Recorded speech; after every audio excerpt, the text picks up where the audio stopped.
Viloyatimizda tomorqalardan samarali foydalanishni tashkil etish, ekin maydonlarida kuzgi shudgorlash ishlarini olib borish, tashkilot va korxonalar atrofini obodonlashtirish maqsadida zardor 15 kunlik e'lon qilindi. Biroq aholi tomorqalardan tashqari ayrim tashkilot va korxonalarning yer maydonlari ham bugungi kunda qarovsiz, tashlandiq bir holatga kelib qolgan. Masalan, Xovos tumani hokimiga ajratilgan xizmat uyi atrofini obodonlashtirish ishlari olib borilgan, lekin chiqindilar belgilanmagan hududga tashlangan.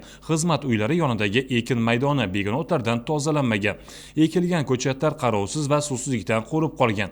Xizmat uylari joylashgan Bunyodkor mahallasida aholi tomorqa yer maydonini ag'darish, bahorgi ekin ekish ishlariga tayyorlash o'z holiga tashlab qo'yilgan. Ko'chadagi chiqindilar to'planib qolgan. Boz ustiga o'tgan yili ekilgan ko'chatlar suvsizlikdan qurib qolgan. Boshqacha aytganda, hudud qarovsiz bir holatga kelib qolgan. Kadastr agentligining Xovos tuman bo'limi tomonidan obodonlashtirish ishlari olib borilgan, lekin chiqindi tashlash joyini topolmagan shekilli chiqindilar belgilanmagan joyga tashlangan. Tasvirlardan ham ko'rish mumkinki, tuman obodonlashtirish bo'limining o'zi bugungi kunda obodonlashtirishga muhtoj holatda. Bo'zchi-bo'zga yalchimaydi deganlari shu bo'lsa kerak. Xovos tuman adliya bo'limi hamda 14-sonli musiqa va san'at maktabi hududlarida obodonlashtirish, ekin ekiladigan yerlarni ag'darish yoki bino atrofiga 90 bosli ekinlarni ekish ishlari ushbu tashkilot mas'ullarining yetti uxlab ham tushiga kirmagan.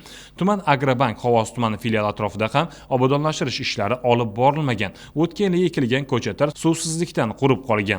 Mahallalar uyushmasi Xovos tumani bo'limi, tuman pensiya jamg'armasi va Xovos tumani iqtisodiyot va moliya bo'limlari joylashgan bino hududida ham obodonlashtirish ishlari umuman olib borilmagan. To'planib qolgan chiqindilar esa yoqib yuborilgan.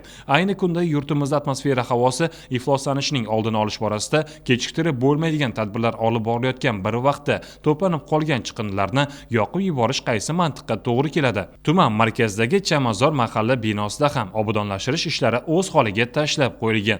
Mahalladagi xonadonlar tomorqalari ham qarovsiz holda.